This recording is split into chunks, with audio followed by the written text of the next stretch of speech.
This is the United Kingdom, where free speech is illegal. If you're a keyboard warrior, you're not safe from the law if you incite violence. Hate speech is a crime. What are you being persecuted for right now? Telling the truth and showing the public the truth of journalism. Journalism's dead. Anti-social behavior can put you in jail. I'm arresting you. This is in relation to some comments that you've made on a Facebook page. We do have dedicated police officers who are scouring social media. Their job is to look for this material. Hey, you may disagree with Tommy, but come on, freedom of speech. He's making comments on an open forum, which is social media, which is deemed to be offensive. They don't believe it. They don't believe it. You know what freedom of speech start with them? I've been asked to come speak to you to make you aware that your comments are visible online. When you speak to yes. It's about comments which have been made on social media. So there was a report about some beliefs being expressed. Many believe these laws operate within a double standard known as two-tiered policing, where certain protected groups don't get punished while others do. Now I've come here because of them babies who's died, and I'm being arrested. There's no two-tier policing.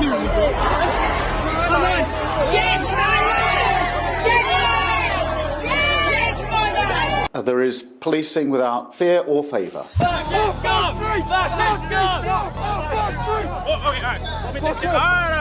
Hey, I'm a non-violent guy. Why do I have to turn off? Where's my freedom of speech? Recently, this 61-year-old man named Peter Lynch was convicted of violent disorder after shouting "scum" and "child killers" at police and holding this sign. Get back from the shield! I pray for my children. I pray. He was sentenced to jail for 2 years and 8 months and killed himself in prison out of fear of Islamist prison gangs killing anyone associated with the term far-right. That man will never have another Christmas for what? For saying he's worried about our country! Are you mad? And these are thousands of Brits protesting the British government for two-tiered policing, mass migration, the death of free speech, the Islamization of England, and the unfair weaponization of the legal system to imprison journalists and activists like charged with terrorism for refusing to give the police the password to his phone. In fact, you might have recently heard the name Tommy Robinson after he was blamed by the media and the British government, claiming he caused riots in Southport for video rants like these posted on Twitter. Children being butchered and murdered. Stop the f***ing boats. They're endangering the safety of our families. After a 17-year-old went on a mass stabbing spree, killing 3 little girls in a dance studio. The media told the British public that the stabber is 17, British, born in Wales and of Rwandan heritage. The suspect has no known links to Islam. And in turn, blamed Tommy for the rioting that ensued. So do you denounce Tommy Robinson? Do you denounce him for inciting the rioting? By telling people it was a Muslim illegal migrant? I'm not going to denounce what? Telling people he was an illegal Muslim? Turns out, just a few days ago, they found an Al-Qaeda training manual in his computer, teaching him how to build a ricin bomb. You've brought this war on our shores. You've brought danger on our shores. They're justified in their anger. Yes, there's a better way to do it, but they don't see no better way. Now, Tommy has as many supporters as he does haters, with entire counter-protests formed against him and his supporters. You are on racist! We have F off Nazis. And with nearly the entire British mainstream media labeling them far-right, Islamophobic, racist, and fascist, how did England become this divided? And is Tommy Robinson a far-right, Islamophobic racist? Or is he a brave journalist speaking up on real issues the mainstream media refuses to acknowledge? This issue is political Islam. It's political Islam that's spreading across this country. 1,000 years of culture and history is nearly gone. You're a young English man. You should be proud of who you are, not searching for this. I embrace you to leave Islam. Come back, man. Our entire next generation don't know who they are. They've been beaten down so much, abused so much, made to feel ashamed of who they are. Do you think the UK ends in civil war? Inevitably, the whole of Europe will end in civil war. But to understand the state of England today, we'll have to go back in time 15 years ago to Tommy's hometown of Luton, where he started the infamous English Defence League. This is a 50% Pakistani Muslim town. The town is dominated. The streets are controlled by Pakistani drug gangs. White English are a minority. This is the blueprint for every town and city across the UK. Why did you end up founding the EDL? What was the impetus? What was the catalyst? I'd grown up and watched the change in the town. I'd watched the demographic replacement, and I'd seen the attack on freedom. I'd seen the two-tier policing, the two-tier justice, the two-tier everything. Where one community, the Islamic community, are treated with kid gloves, and everyone else was treated with iron fists. There were prostitution, drug gangs prostituting young white, English or black girls, and the police were doing nothing. More specifically, Tommy is referring to the now infamous grooming gangs, where thousands of non-Muslim girls across England every year are targeted on the basis of being white, referred to as easy meat by mostly Pakistani men who would get them hooked onto drugs and then sex traffic them. Tommy's cousin was a victim of these gangs. The British police didn't do anything despite knowing about the rapes, and the media would not acknowledge or report on the story out of fear that they would be called racist or Islamophobic. Tommy was, in essence, the first person to vocally speak up against these gangs. There are only 15-year-old girls that you know that you've grown up with that have been raped or pimped. You don't. So I don't expect you to understand the issues. These are all personal issues of yours. Personal issues in towns and cities like mine, and they're not happening with the Sikh community, they're not happening with the Jewish community. And indeed, they're not happening with most Muslims. No, they're happening within the Islamic community. That's what I'm saying, that it's an Islamic problem. And when I'm just a simple person, so I'm just a normal person, but when I'm looking at, I have to look for where this hatred is coming from. And talking about these girls like they're statistics, they're not statistics. These girls are, well, whose daughters do you think these are? Whose sisters? They're ours. In working class towns and communities, for 20 years, our councillors and the leaders from the Islamic community have conspired with the police to not deal with Muslim pimping gangs. They've allowed systematic rape of our youth by the fact of being scared to be called a racist. The police are literally scared of the Islamic community. I'd seen the dominance, I'd seen kids I go to school with, kids I grew up with, converting to Islam, becoming part of jihadist gangs. 2013, I looked at the statistics by 2070, and I looked at all the demographical change. The white and black community were going to increase by 1.3 to 1.4%, yeah? The Bangladeshi and Pakistani community by 70 to 80%. So that is how quick the whole town changed. Just whack. What's happened? So where you might be in a community where you think there's not that many Muslims, but they've all got 5 or 6 kids. So go to the local school in that community. So it might be a majority non-Muslim community, but when you go to the lower school, it's all Muslims. Okay. Yeah? It's the birth rate of the Muslim community, which is a ticking time bomb for Europe. Why are you concerned with the Muslim community and its growth? Because of the jihad, the non-integration, the segregation, the hostility, the violence, the grooming, the rapes, the prostitution, the heroin, all of these problems, female genital mutilation. There's so many problems that come out of that community which the government just don't deal with. It's a no-go zone for non-Muslims, yeah? It's a whole entire massive area. And it started off when I was little as a little area. Now it's just massive. This town will never be English again. Say that out loud. All the history of Luton Town, this is now an Islamic town. And if this were a Sikh town, would you have the same problem? I wouldn't have a problem, no. Tell me why. No, because the Sikh community integrate, assimilate, and they work very hard. There's no dominating gangs. They're not attacking our culture. In fact, they integrate and they become British. And unfortunately, that's not every Muslim, of course. Look, I'm not saying every Muslim is a problem, but I'm saying per se, the Islamic community, there's no integration, assimilation, there's big problems. Straight on, bro, just pull up straight on that road and we'll get out of the car there, yeah? On the double yellows. Okay. And is Luton ruled by Sharia law right now? The Islamic community, the Islamic areas, yeah. That's their areas ruled by Sharia law. Are we at risk coming in here with you, given who you are? We are at risk, but it's 10:30 in the morning and a lot of them don't get out of bed. So we made our way into Luton, Tommy's hometown, and where he's public enemy number 1. What are you trying to say?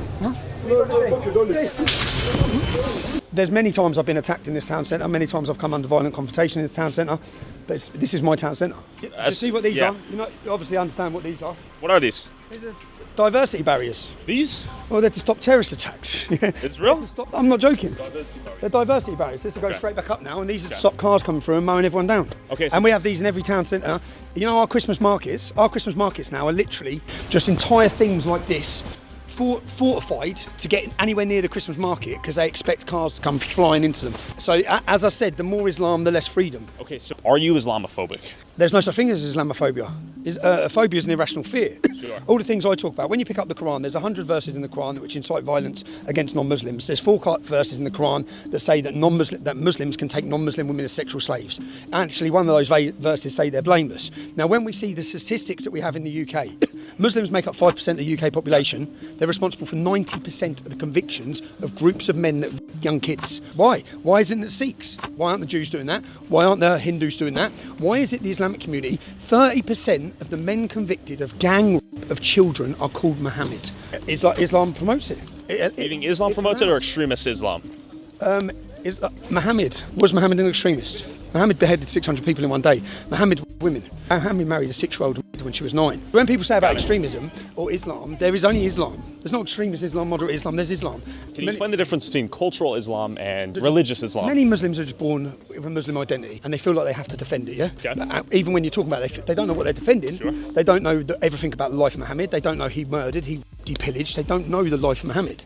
But they're born Muslims. So I'd say that they're cultural Muslims. But then you have the real religious fanaticisms, the fanatics, which this town is full of. Or how did this town become the terrorist capital of Europe? Well, because we allowed al-Mujahideen, in fact, our government foreign policy was to actually, when the Soviet war was going on, when it suited us to fund radical Islam with the Taliban and groups like this in Afghanistan, we gave home to many of these groups. So this group in this town centre, al-Mujahideen, who are a prescribed terrorist organisation, their head office was here in my town. There's 60% of the Muslims in jail for terrorism, ex-members of that group. Their head office was in this town centre. One day to eradicate Muslim law from Britain, with the generations to come from the rest of the world, to fulfill the prophecy of the Prophet that the whole of the world will one day be under the authority of the Muslims. In 2004, I started my first demonstration against them. In 2004, called Ban the Looting Taliban, and I was targeted since then by Islamic gangs for trying to talk out. And all I was trying to highlight is these are jihadists, these are terrorists, and literally where we're walking now, you see there's a bakery here called Don Miller's Bakery. They used to have a stall set up every Saturday recruiting for terrorism. If you want to know how powerful the word racist is, if you want to know how the power of political correctness,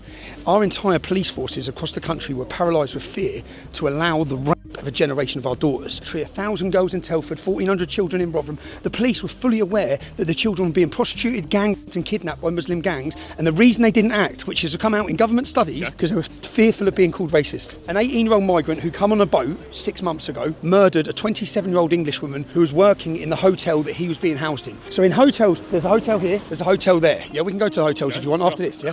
So in these hotels, they have housed so when migrants come into our country, they get put straight in these hotels. We pay for them. And just yesterday, an 18-year-old migrant murdered a 27-year-old Englishwoman working in the hotel. And 2 days before that, an Afghani put in a military base who we've brought here to give freedom from Afghanistan, he sexually raped a 16-year-old. So was there a public conversation at this point, or did you start that? Did you pioneer the conversation discussing this? No one would discuss it. Everyone's too scared to discuss it, because when you try and discuss it, you just get attacked violently. Were you violently attacked the moment you started talking about it? Instantly. I've had 12 government Osman warnings. There's 6 Muslims right now in jail for 30 years. They got caught with guns, suicide bombs, everything on the way to murder us. They got there 2 hours late. They were arrested then in their car, where they found their suicide vests, etc. I've been under constant attack, constant death threat, life in danger. Even just 6 weeks ago, my mum and dad had to be relocated for threats to murder them. So why make this your cause? Why were you willing to take on the threat here? Why is this so important to you? Why are you so concerned? This is my country. It's our country. Let's stop pretending that we have welcomed guests into our nation, have now overstayed their welcome. They're changing this country. They're not here to integrate. They're here to dominate. And I know you've had immigration. When I hear about Americans and they're moaning about Hispanic immigration, I think you've got no idea, lads. You've got absolutely no idea. You have just opened your borders to 8 million migrants from Somalia, Syria, Iraq, Afghanistan. You're going to see what's coming. We're walking right now. Are you concerned? Are you nervous? Yeah, they'll be on the phones, 100%. What do you mean? Any one of them that would have seen us will be straight on their phones. Doing what? Phoning more Muslims. For what? To come and get us. Come and get us? What do you mean? To come and violently attack us. For what? Having a conversation? But, mate, you're not allowed to talk about Islam. Tell me about the concerns you have regarding freedom of speech here in the UK, the loss of it. There is no freedom of speech. Freedom of speech is gone. Stop pretending it. There is no freedom of speech. We live in a post-free speech era. But the problem is the goalposts keep changing. So some people celebrated when it was me losing my freedom of speech, yeah? When they were censoring me, or because I speak about Islam, but then they started censoring doctors, nurses, yeah, scientists. We're talking about COVID, we're talking about everything. So here's the Discover Islam Centre. So they're not going to be happy with... Explain the significance of Discover Islam. It's a charity shop that was opened in order to convert the town to Islam. Hey, bro. Hello. I'm all right, man. How are you? How you doing? The purpose of this shop is to convert the town to Islam. Okay. Right? That's right? It's for dawah, yeah. To convert to invite. But before Tommy debates Islam with a recent convert, I want to tell you about the sponsor of this video. In an age of media misinformation and media bias, it's tough to know what's fake news and what's real news. But luckily, the sponsor of this video, Straight Arrow News, can help you find fact-based reporting and coverage from the left, right, and center. They have this media miss tool that helps me stay up to date on what the biased mainstream news outlets don't report on on both the left and the right. Media Miss spotlights important stories that both the left and right-leaning outlets don't cover, so you can stay up to date on important info like India and the US signing a $4 billion pact for 31 Predator drones, and goofier stories like Trump selling MAGA Donald's merch after his cameo appearance at McDonald's. And then their media landscape tool displays the news outlets covering the story and groups them according to their bias. And if you want to find the original coverage from the news outlets that covered it, you can click the news outlet's icon and it'll take you directly to their article. If you want to stay informed, navigate media bias, and avoid misinformation, go to san.com/Tyler Oliveira or download their app for free. Thank you, Straight Arrow News. Now back to Discover Islam. Okay. And the man who opened this centre, the first manager, was called Yusuf Bonner, and he said he actually had to resign because I exposed who he was before they opened the shop. This was funded by IRA, Abdul Rahim Green, so the people behind this centre are radicals who believe in punishment for adultery, all these sorts of things. What are your thoughts on that? No, it's not true. That is 100% true. When this centre opened and the council opened it, I looked into everyone behind it and I done an expose, and the manager had to resign before the day it opened. Well, I don't know too much. I've only been working here like a few months, to be fair. Okay. When did you convert, bro? Me, a year ago. A year ago? Yeah. How do you like Islam thus far? It's peace. It's peaceful. Like, it makes me feel like I can show the world the true me. And it's the true religion, really. Can we get the Quran? Have you got the Quran? Can I touch it? Yeah, of course you can. Sure, yeah? Why can't you touch it? Because I'm not clean. I see. If you can look at verse 65. So this, as for such of your women as despair of menstruation, if you're in doubt, their period of waiting shall be 3 months, along with those who have it not. And for those with child, their period shall be till they bring out their burden. And whoever, what's that mean? Me, I don't know. Like I said, I've only been that talks about divorcing prepubescent children. I'm still doing my research myself. I don't want to put you doing it. Okay, so if you're new, I'm not here to. Yeah, sorry. I guess my problem? So not to put you in an awkward position, yeah. Because my problem is that verse talks about divorcing prepubescent children. That's what that verse is about. Yeah. So Muhammad married Aisha when she was how old? That we do not know fully yet. We know from Sahih Bukhari and Sahih Muslim, the two of the leading world hadiths.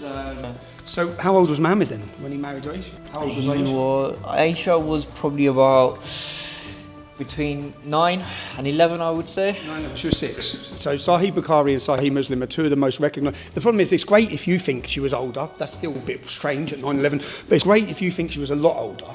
But the problem is Sahih Bukhari, which means authentic. There's 5 leading authentic hadiths, and they state that she was 6 years old, and he raped her when she was 9. They'll say married, yeah? Got it. Would you date an 11-year-old? No, obviously not. So do you believe Muhammad was perfect? Yeah. But Muhammad, you just said married an 11-year-old. Because things were different back those days, they weren't. So he wasn't perfect in this modern time. But if you look back in the history, like even kings of England, they married Richard younger. Lionheart had an 11-year-old wife. Yeah. But we don't think Richard Lionheart's perfect. We don't want to build this whole country based on what Richard Lionheart lived his life as, whereas you want this country to be on what Muhammad lived, yeah? Me, like I said, I'm still new in it. I'm still new to Islam, so... My point was that this shop has been opened by my council to convert everyone to Islam. And unfortunately, look, you've got a revert here. You'd call yourself a revert. I'd say a convert who doesn't actually know anything about Islam. Do you think that's true? No, I do know a little bit, but obviously I'm still learning. I'm still learning. Student. So you're a student, but you're not allowed to leave Islam now. What would happen if you left Islam? What would happen if you left Islam? Nothing. So Muslims should be free to convert to Christianity. A lot of them are. To be fair. Should they be free to convert to Christianity? If that's what they want to do, yeah, of course. So Muhammad says they have to be killed. Idolaters must be killed. Mate, if you want, I can teach you on Islam, so then you can undress like this and come back to our side and enjoy your freedom. Put you in, and I made the choice to come to Islam. But so if you don't think that was heavenly, like Allah has sent someone to marry a child and have sex with her when she was 9, is that perfect? Come on, bruv, is it perfect? That one I have to go to no comment. Yeah, have to go no comment. So your point is, you know it's not perfect. So what you've joined is you've joined. You're a Luton boy. Yeah. What school did you go to? Ashcroft. So you're from up Stopsley? Yeah. That's where I'm from. How old are you? 31. 31. See how the town's changed? See, the town's changed because you ain't got an identity, bruv. Because your identity, you're a young English man. You should be proud of who you are, not searching for this. And the reason that this is strong is because Islam has a strong sense of identity, and we've lost our identity, and we've lost our community, and Islam gives them this. Go to verse 424. Yeah? He's got a verse. 424. And all the married women are forbidden except those captives whom your right hand possesses. It is a degree of Allah for you, lawful to you are all beyond those mentioned, so that you seek them from your wealth in an honest wedlock, not debauchery. And those of whom you seek by marrying them, give to them. So all of them who are captive, this is the verse, there's 4 verses that tell Muslims clearly that outside of their 4 wives, they can take non-Muslim women, our daughters, as sexual slaves. That's why I have a problem. Bro, I embrace you to leave Islam. Okay? Come back, man. Okay, Tommy, question for you. Let's say you have a Bible verse that says, stone the gays or something like that, Sodom and Gomorrah. Would there be an argument to be had that you shouldn't? The Bible verse is a verse. It is stories put together. This is the exact word of Muhammad, and it must be taught. And there's no messing with this. This can't be changed. Muhammad was perfect. As I said, Muhammad was perfect. Was he perfect? Married a 6-year-old? No. Murdered. Do you know how he met his wife Sophia? Now look into it, bruv, because he beheaded her husband and he beheaded 600 of the tribe. And the night of beheading her husband, he married her. And where's that information? That is in Ibn Ishaq's biography of Muhammad. Again, the most recognised biography of Muhammad you'll ever get in the world, written by the biggest scholar in the world, Ibn Ishaq. And in there it says in black and white, the tribe, the Qayyuba tribe, surrendered. He beheaded 600 of them in one day, and then that night he took Sophia as his wife. Now what Muslims say is he saved her from a life of rape, but he raped her that night, bruv. That's no perfect man. Anyway, I'll let you go. Now, after having this chat, Tommy and I dipped as we were concerned the local gangs might pull up and jump us given who Tommy was, but one of the journalists trailing us stayed behind and asked this guy why he converted in the first place. So basically the reasons were because my dad actually follows Tommy Robinson, and him hating Islam so much got me interested in Islam to find out why they hate Islam so much. Sorry. Yeah, Tommy's just turned up to the centre, bro. Nah, he's just jumping in his car now, but he's made the video. Sorry. Yeah. He doesn't know who he is, he doesn't know where he's come from. That is our entire next generation. Our entire next generation don't know who they are. They've been beaten down so much, abused so much, made to feel worthless, made to feel ashamed of who they are. Now, when Muslims are telling us openly, the reason I'm doing this is because the book says this, we have to take them seriously and we have to look and explore what are the teachings of Islam? What does Muhammad say? Who is Muhammad? You see, when I started looking, he doesn't know anything. He doesn't know. He doesn't know anything about Muhammad. We put him on the spot, yeah. We put him on the spot, but he doesn't know anything about Muhammad. Sure. Well, Here he is to tell people to join Islam. Sure. But he doesn't know what he's talking about. This was pushed by my council. Yeah. My local council opened this. All my local leaders of the council come down and had a big photo. And when they've done that, I'll dig it up for you. Okay. I researched into who was behind it and proved they're all terrorists. The leader of this, Yusuf Bonner, said that he will not rest until Islam is brought into every home in Luton. Well, guess what? I'm from Luton and we don't want Islam in every home in Luton. Okay. This is our town. We don't believe the objective is for them to conquer and pillage? Well, no, they'll tell you the objective. Now, Tommy. Come on, because there'll be more of them. I told you. Yo, my name is Hassan. Hey! Luton represent! Yeah. In another 10 or 15 minutes, this road will be swarmed with Muslims. You actually think so? Oh, I know so. And what is their objective? To defend the precepts of Islam? Yeah, to kill you? They had to kill me, to stop any criticism of Islam, to stop someone showing someone like that what Islam is. Well, what you did was basic media literacy. You pointed to some concepts, You're not allowed to. some verses. You're not allowed to. What do you mean you're not allowed to? You're not Did allowed they to. not read the book themselves, No, or did they say it's a non-literal interpretation of the works and you shouldn't take You're it? not allowed to talk negatively of Muhammad or they want to kill you. So straight over here, to the left, bruv. Got to it. Left. So basically, this is the future of Great Britain. Halal, cash and carry. Well, no, just- Arabic. Well, where are we? Halal. If you look, I would say we're in the Middle East. this is my hometown. This is my hometown. And was it always this way? No, it wasn't, no. So you grew up when this was a British town. I grew up when there used to be a McDonald's there. And Yeah. I used to come down here with my mum. You used to have fish and chips here? Used to have fish and chips. Look, I grew up here, mate. Okay. This town, the whole town, it's gone. The whole town's gone. Have British people fled the town? Have they left? Have they said I no longer belong Everyone's here? left. Everyone in my generation has left. I haven't got a single friend left in this town. Out of my generation is deaf. You're not allowed to criticise. He's talking about you can leave Islam. No, you can't. Leaving Islam is punishable by death. What if he left? Go right here. If he left, he'd be bullied, attacked. He can't leave. He knows he can't leave. Is that road we just drove down? Yeah. Walk through there, and that is a microcosm of the future of Great Britain. Yeah, it's Islamic. I'm just here to explain to you as an American, these centres are opened in every one of our towns, and the purpose of these centres, which are funded by our local Labour councils, is to convert the town to Islam. So the local Labour political party, which is your Democrat party, are funding the conversion of the town into an Islamic ghetto like this. And what comes in an Islamic ghetto like this? Is it freedom? Are the women free? Can women walk down here at night? Could an English woman walk? What would happen? They come under attack. They'd be sexually harassed. So if he was an imam, you'd have got the real answer out of him. Yes, they want to kill homosexuals. Yes, they can take non-Muslim women as sexual slaves. They're allowed to. That's halal. We're allowed to do that. That's another mosque. Cockney, Community Luton. Madrasas, that's Islam. So they stop going then to British schools. That's a school. So then their whole life, and there's interviews with Muslims. Self-segregating. There's interviews with Muslims here that I can show you online where they say, well, I left school and I've left school and I've never met a non-Muslim. So they haven't even met a non-Muslim. Here in Luton, in England. Here in Luton. Why even come here is my question. If their goal is to recreate where they... To dominate the world. Do you think the goal is truly world domination? Islam splits the world into two, the House of War and the House of God. Yeah? We're the House of War until we're fully converted to Islam, and then we become the House of God. The identity and culture of it is very powerful, and it's changing the face of this country forever. And who's going to stop it? Because our politicians ain't. Are we going to just sit and play the lottery with Great Britain's future and our children's future? Let's just see what happens. Let's just see what happens when Islam gets to 20%. No, let's not see. Because we know what happens throughout the whole of history. In fact, they're actually taught at which percentage to start war. War's coming. Whether we like it or not, we have 40,000 British Muslims on a terror watch list. 40,000. We only have 70,000 members in the armed forces. Do you think the UK ends in civil war? Inevitably, the whole of Europe will end in civil war. Civil war's coming. If there's even a war. If not, it's just going to be Islamic takeover. Got it. Yeah, mate. The Andrew Tates, all these people, they've placed their bets as well. They see that Islam's going to win. It's going to become dominant because Christianity is weak at the minute. But that isn't the reality. I see it the total opposite. I see a resurgence of Christianity. I see Hungary. I look at Poland. I look at the rise of the populist right across Europe. There is only one solution to what's happening now, and that is resistance. Terrorist attack, jihad attack, stopped. If we didn't have the security services we had, there would have been a terrorist attack every month for the last year. Yeah? But we stopped them. So from aeroplanes, nightclubs, shopping malls, Christmas markets, we're at war. The public just don't realise it. 3,000 Muslims are on 24-hour day surveillance, 7 days a week at a cost of £9 billion a year. Why? Get rid of it. I'd be like, go on down the road, you fuck.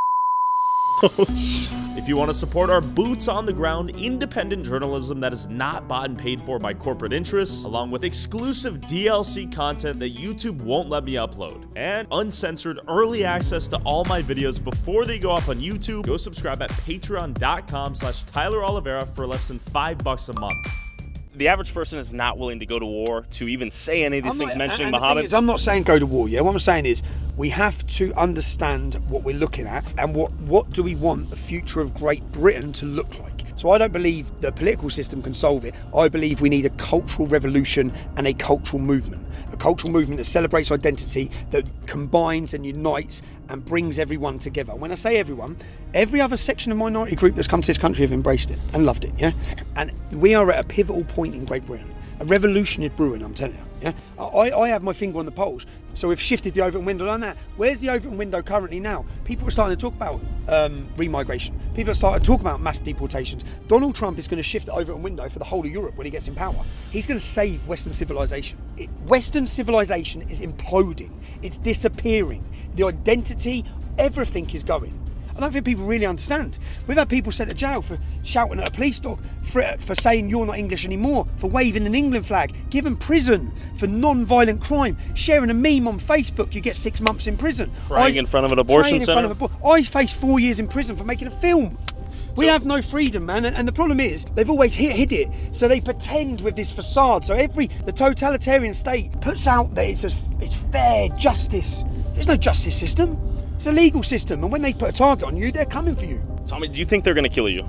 Do I think they're going to kill me? I think there'd be a lot of people who are happy if I was dead, and I think that it would solve a lot of their problems because they've managed to instill fear in the public, and what we managed to do is show that we're not afraid. Everyone's converting to Islam. Everyone's searching for this other identity. White children are pretending to be black or talking like they're black. There's a big, massive cultural problem in the UK. In 2021, for the first time ever, less than half of the population in the UK was Christian, down roughly 13% since 2011. In contrast, the Muslim population in the UK is only about 6.7% as as of 2021, but it's grown 44% in that same 10-year period due to a combination of increased immigration and higher birth rates. In 2017, the Pew Research Center projected the Muslim population in the UK to reach 9.7% of the population in the year 2050 under a zero migration scenario, or to 17.2% of the population under a high migration scenario. This is almost a tripling of where it is now, but that would still make the population less than both Christians and atheists, unless Christians secularize rapidly over the next few decades. But ultimately, no one has a crystal ball right now to accurately predict migration patterns and birth rates in the next few decades. However, Tommy is concerned at the current trajectory of both of these things and what he believes to be the installment of Sharia law once communities become Muslim dominated and win the political majority. But right now, Tommy has bigger problems to deal with. Where are we headed right now? We're heading to Folkestone. I've got on to about 3 o'clock. I expect to get there, be detained, and I'm gone. Charges for? Charges for terrorism because I didn't let them in my phone, and I believe I'll be gone for a couple of years. Okay, I hope that does not happen. And after driving to the police station, Tommy was now turning himself in ahead of his court date, charged under the Terrorism Act for refusing to give his phone password to the police under Schedule 7 of the Terrorism Act, the UK's equivalent of the Patriot Act. And he's currently facing a possible jail sentence over contempt of court claims after allegedly not showing up to a court hearing and fleeing the country upon being released on bail after allegedly breaching a court order to not air a film in Trafalgar Square, where the High Court ruled he had repeated libelous allegations against a Syrian refugee after Tommy failed to convince the High Court that the refugee violently assaulted a young girl. Tommy made an entire documentary with nearly 58 million views on Twitter to prove his innocence, but he ultimately lost the legal battle. Now he's turning himself in to face what he believes to be a biased, corrupt judicial system that previously rejected the testimony of children who testified in support of Tommy's claims, alleging they were assaulted by the Syrian refugee. Yet during that court case, the judge ruled that these girls were lying. The neighbour had shared it, and then I saw on the Yorkshire Live them making Bailey out to be really horrible and that Jamal was a poor little victim, and it wound me up. So I commented on it. The victim wasn't a victim, he hit me in the back with a hockey stick. And then within the space of 2 hours, I had about 250 comments saying that I was lying. Public, what do you think? He's a messiah. He's a messiah? Hello, Tom. How are you, man? You good? Where's Amit? What are you being persecuted for right now? Telling the truth and showing the public the truth of journalism. Journalism's dead. There is no... Let's go speak to journalists. Come on, come on, you're all journalists. Who are you a journalist for? You? Mate, who are you a journalist? Press agents. Who are you a journalist for? PA. You're for PA. So have you watched my film? I'm not. Have you watched my film? You're a journalist. What are you for? So have you watched my film? Look at this. Look, this is the problem. Totally controlled. Have any of you... Can you guys say anything? Have you watched my film? Have any of you watched the film? Is it called silence? Yeah, do you not? Do you know what I mean? Look, this is the problem. Can they say anything? None of them will ever report the truth. Will they end up like you if they say anything? This is totally controlled media. I've done what you should be doing, yeah? I filled your gap because you're all fucking failures. So all I've done is report the truth. I am being tried for giving facts to the public. Not tried, I'm going to go jail for giving facts. And whilst I do that, you'll all jump in on their side and you'll condemn me. You'll print their lies. Just watch the film. How do you think this media will handle you after you go into jail? They'll all just lie. They'll all say breaches injunction, lies about Syrian child, does this. They'll all just lie. All of them will lie. That's why you're here, Tyler. Tommy Robinson. Oh, Tommy. All right, Tommy, fight the good fight. Don't die in there.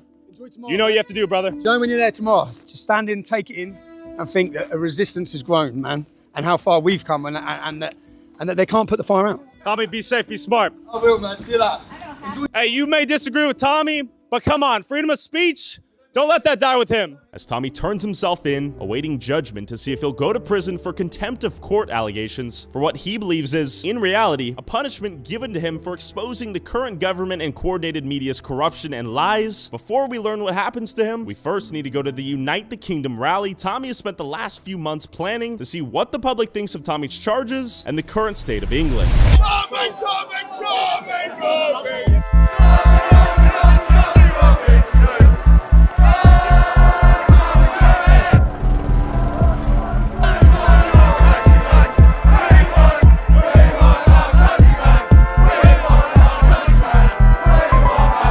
But expect for a fact fact, there will be counter-protests that will arrive here. Anti-racism, anti-fascism, every organization against what they deem for this group to stand for. Talk to the public. What are they thinking? The patriotism is off the charts right now.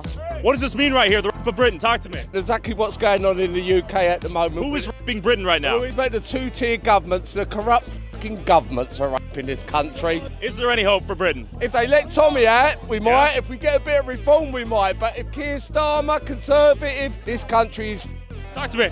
fucking Starmer's a lodge man. Listen, he tells the truth. All it is, right? See, Tommy, why are you waiting to get arrested? Yeah. You tell me. What do you think? You tell me. What are you arrested for? Fuck all. The sheer quantity of stewards. You think they'll let him out? I'm not sure. They have to, isn't it? I say they will be. They'll have to let him out. Is there concern for civil war here? Oh, you think that's a possibility? If this carries on, Yeah? yes. Do we have concern? Yes! There you go. Especially for our children as well. All right, the patriotism is strong. What are you thinking? Just outraged about what's going on in this country at the minute. Because our country's falling apart. What future are you fighting for? For our kids, man. I'm fighting for the kids and our ancestors. What our ancestors built over hundreds of years is now being crumbled. Well, the communists, mate, that's the communists over there. Them people over there are destroying our country at the end of the day. They're letting these people come into our country illegally, yeah? We don't know who they are, and they're raping our children and raping our women.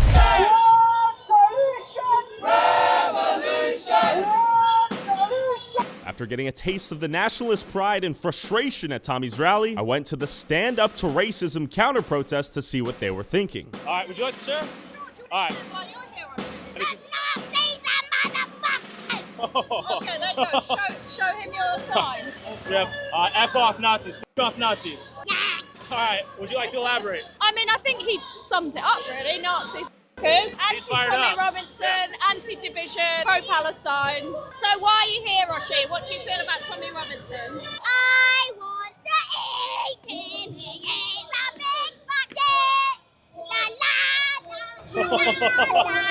He wants to eat him because he's a big fat dick. Their argument would be we're the working class, we live in these communities where we see the problems. You guys say we're racist when we point them out. I think there is some truth in that we're in a society where it's very difficult to point out things that people are unhappy with if it doesn't go with what is accepted. What specifically are you concerned with in terms of harm? People damaging like mosques and that sort of thing? Hate speech breeds actions of hate, right? So to be fair though, this says F off Nazis. Do you think there's a bit of a double standard at play? Well, they wouldn't consider themselves Nazis, but there are definitely similarities in the things they're saying and the ways that some of them behave. Yeah. But yeah, I think it's okay to be angry and to feel impassioned as long as you're not like smashing people's mosques or beating people up. I saw your sign, smash fascism. In my long life, I've seen times when people get attacked, no reason other than the colour of their skin or they're Jewish, they could be anything. A lot of racism exists. I've had some of it myself growing up, and it seems to be getting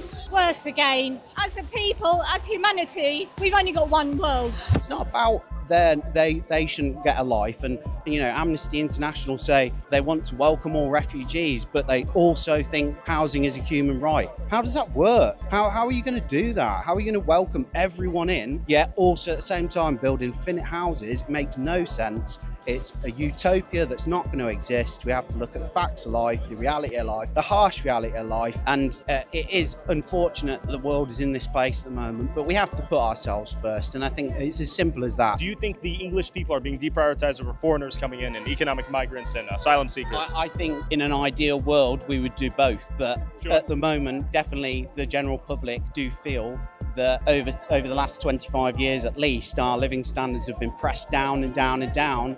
And then when we have social media that shows us right in our faces the migrants documenting their own journey across the channel, saying we're going to go there, we're going to get a hotel, and then you see it. Then you see them be in a hotel, and it's like, well, what about 84-year-old Doris who's lived here all her life and she hasn't got a home to live in? You know, shouldn't we be spending all the money on them? And I'm seeing what's happening to the UK, and they're just a microcosm really of what's going to happen in the United States. They're ahead of us because their population's smaller. They aren't able to take this flood of illegal immigrants that's coming into their country. Their government's oppressing their right to their free speech. And you know, I have a personal friend, Tommy Robinson, who I know that you know, and this is just, it's par for the course with how they treat Tommy, because Tommy is probably the most outspoken British citizen that they have. So any chance they get to silence him and keep him quiet, is a great opportunity for them. So I'm here to support not only him, but the great British people that I've come to know and love. They're going through so many countries before they get to ours, and then they're coming over, they're getting all the hotels, mobile phones,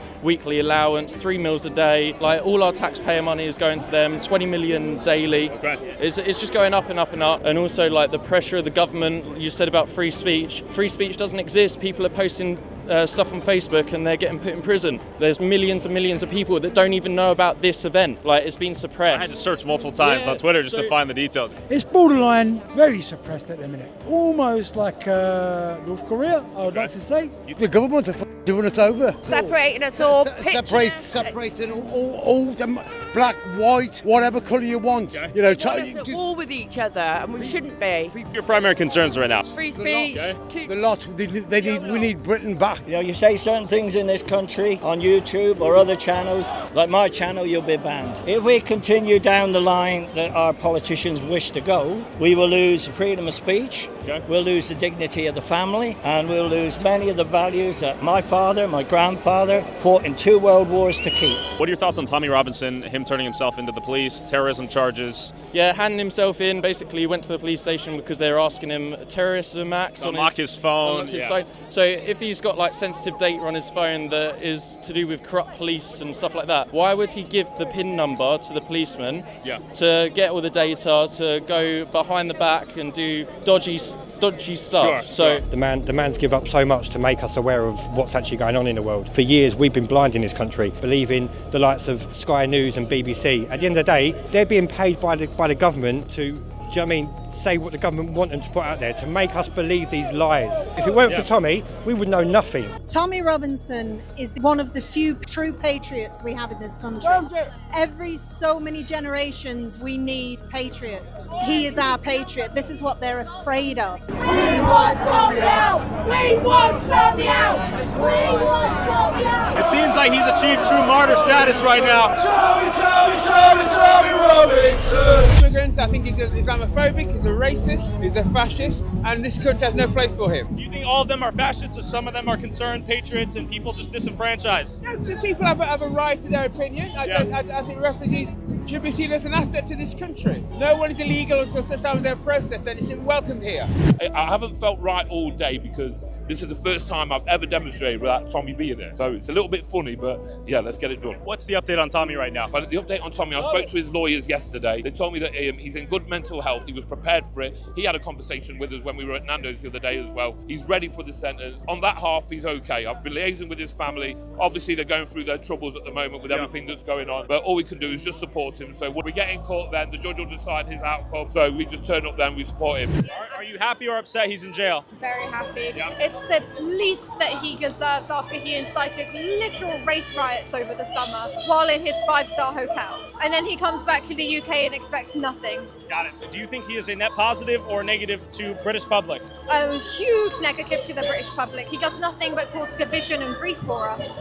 Okay, besides him, what is your primary focus and reason you came out here today? I feel like it's my basic duty as a British citizen to say that I stand against racism, refugees are welcome here, and that no far-right group has any place in British society. What are your thoughts on some of the people that may say that some of these people are economic migrants and they're exploiting the generosity of you, the taxpayer, let's say? I think that everyone deserves a home, and I think that if their home is going to be in the UK, if that's the best outcome for them, then they're welcome here. It's disgraceful. We're concerned for our children.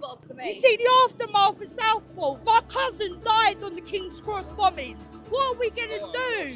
We're losing that safety net. It's frightening. We're elevated. The sheer quantity of patriots out here is insane. They're chanting. They're waiting to march. Look at these people out here. Look at that.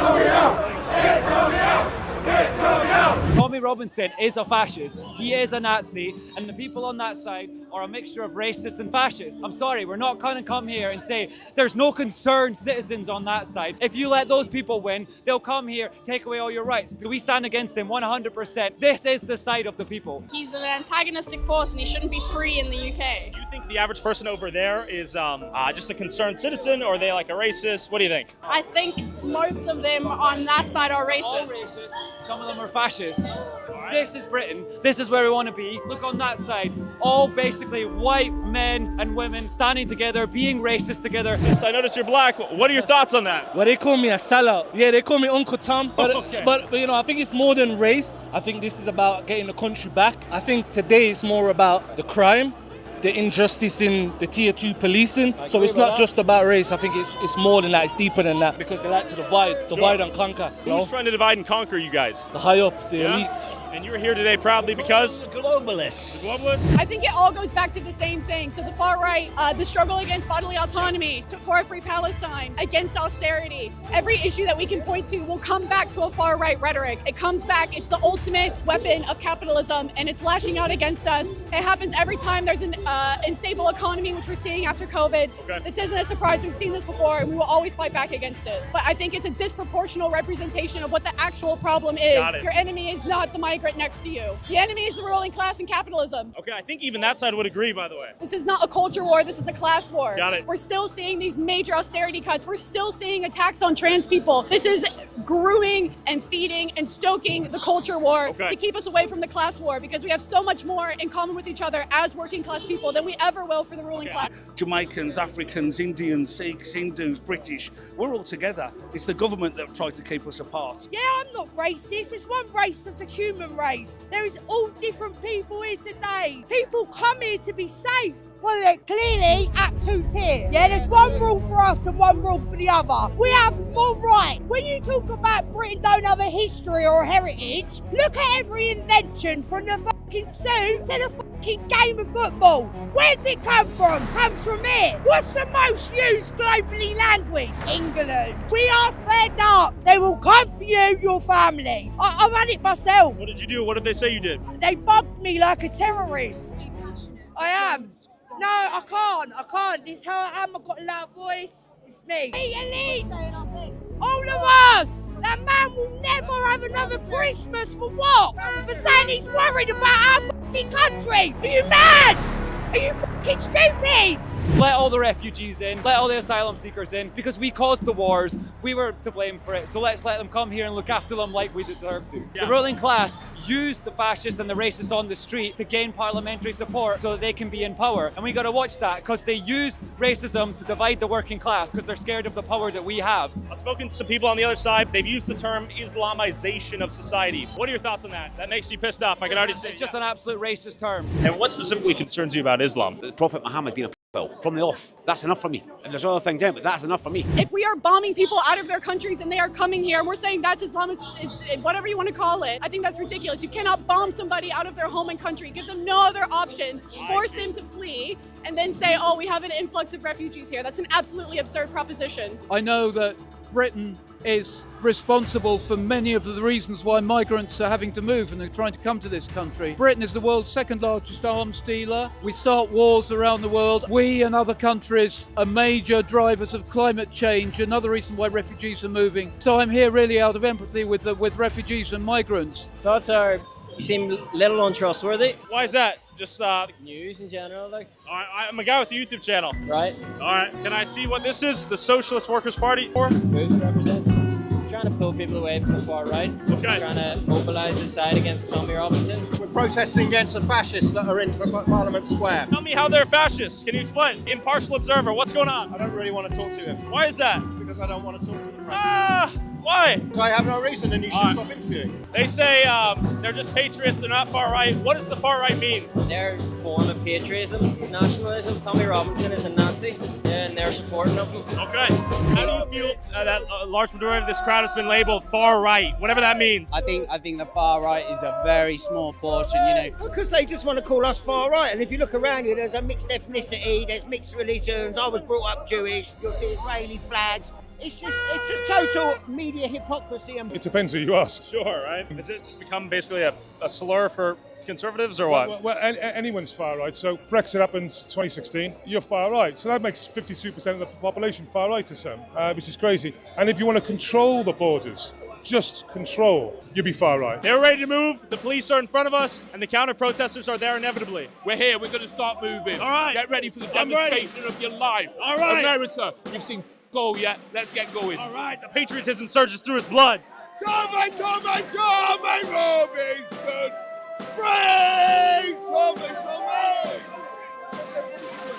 All right, we're moving. All right. The question is, will people get arrested today and for what? Tommy has officially achieved martyr status through his recent arrest. The people are here chanting his name. We got a handstander. All right, the handstand was not worth it. Hey, I noticed your suit. What are you thinking? How you doing? There he is. Hey. How you doing? Why are you here? I'm here to support Tommy, obviously. We just saw you in Germany doing a Pegida rally, and now you're here. Exactly. Now I'm here because we have to support each other. We have to stand together for the freedom of speech, for the freedom of the people who speak the truth, like Tommy Robinson. Who else is next is my question. I've got no idea who's going to be next. Maybe me. When the extreme right wing calls them out on the street to burn mosques and to burn hotels housing refugees, that is a fascist call, and so many people follow it. That's what worries me. Some of them trying to burn down hotels where asylum seekers were being held, intimidating people, trying to burn down mosques. Sure. I thought that was shocking. I know Tommy Robinson himself has said that, remain peaceful. Do you think he's still responsible for a lot of this inflammation? Same with Nigel Farage. It's a nudge, nudge, wink, wink. They won't quite say it, but their supporters know what they mean. And we want to make sure we don't have another outbreak of racist rioting. Fascists now sitting in parliaments in Germany and France, and we want to make sure that we don't see any sort of development like that here. We have to say to people, whatever your frustrations, marching with Nazis like Tommy Robinson is no solution. Do you think they're all Nazis? Yes, there are Nazis over there. Yes. Do you think they're all Nazis? No, I don't think they're all Nazis. Some of them are definitely Nazis, though? Some of them definitely, yeah. The hardcore, yeah. Tommy Robinson's a Nazi. People closest to him are Nazis, yeah. Okay. And is there free speech in Great Britain 2024? Well, when they talk about free speech, what they mean is the ability to be openly racist and get away without a challenge. We don't want division. This protest or march, whatever you call it, is peaceful because we want to tell people we love our country. Yeah, it is peaceful. It is a peaceful out here. And this is what we want for Tommy, because otherwise he'll just look bad on him. You know, that's one of the things that's really, the government lies and says that Tommy Robinson fuels these riots. When Tommy puts on these rallies and these demonstrations, you can see that his own people, his own security removed someone who was causing problems. So when Tommy Robinson's involved in a demonstration or his people are involved, it's always a peaceful demonstration. Peace seems to be the #1 priority. Peaceful protest, that is. And then, ironically, as I did an interview for these dudes at the anti-racism rally, I had a squadron of self-proclaimed anti-fascists who were not happy to see me. Cheers. Cheers. Thank you very much. That's me. I really mean. I knew you were going to say that. Cheers. Cheers. Your video on Poland. Shooting immigrants was genuinely that. What are you opposed to in the sense of him sharing that is the law now? What do you think? Okay, chill. It's good. It's good. All right, it's good. Hey, I'm not all right. I'm not all right. All right, I'll walk away. Let me walk away. Huh? Whoa! Nazi scum! Off our streets! All right. Hey, I'm a non-violent guy. Why do I have to turn off? Where's my freedom of speech? What have I done? Is this not fascism? My own demo? For what did I do? The wrong side of what? Having a conversation? Is this is fascism right behind it? Hold me by the neck. Get the fuck off of me. Fuck yourself. He's grabbed me by the neck. I didn't do anything. My existence is... What did I do? What did I do? I didn't support anything. Let's move to the other side. All right. Yeah, of course. All right. That is fascism right there. Bye. I didn't do anything. Yeah, but goodbye. All right. That is two-tiered policing, what you just witnessed. As the anti-fascist attacked me in the most fascist way imaginable, while these spineless cops lived up to their two-tiered policing accusations, kicking me out and not the masked aggressors. You might be wondering, if that happened to me, what's gonna happen to Tommy? Tommy Robinson has been jailed for 18 months. The 41-year-old activist appeared at South London's Woolwich Crown Court on Monday after failing to appear at a previous contempt hearing for repeating false allegations against a Syrian refugee. He told Robinson that nobody is above the law. A non-custodial sentence cannot be justified, confirmed the judge, before handing down the 18-month sentence. Robinson's comments came despite a 2021 High Court order being in place banning the activist from repeating the allegations against the refugee who sued him. Police confirmed he'd been arrested on one count of failing to provide the PIN to his mobile phone under Schedule 7 of the Terrorism Act 2000. However, the appearance on Monday came in relation to a separate warrant issued by a High Court judge earlier this year. Robinson is said to have repeated allegations against the refugee after airing a film at a protest in Trafalgar Square. The activist, who has 1 million followers on Twitter, had previously been successfully sued for libel by the refugee. Those who commit contempt in a court of law can face up to 2 years in jail, a fine, or in some instances, both. But did Tommy and all of the witnesses that testified in support of what he said actually lie? Or did the judge just refuse to acknowledge the uncomfortable truths and the media corruption they revealed? Why would this girl lie, randomly lie, before I was involved? Why would she then travel to the High Court of London and commit perjury? Because that is what the judge has found, that she's made it all up. Why? For what reason? Why would the staff lie? Why would the head teacher lie? Why would every single person who was recorded covertly lie about what Jamal was like?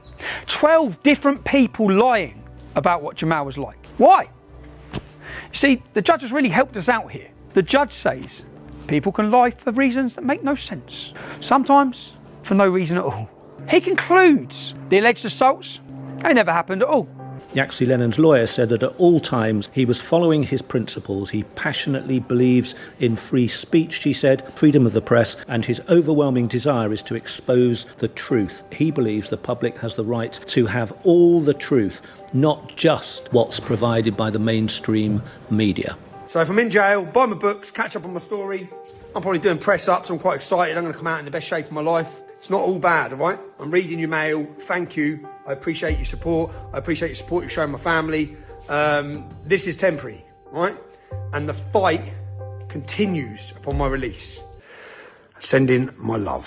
Nobody is above the law. Nobody is above the law. Nobody is above the law. Nobody is above the law. Nobody is above the law. Nobody is above the law. Nobody is above the law.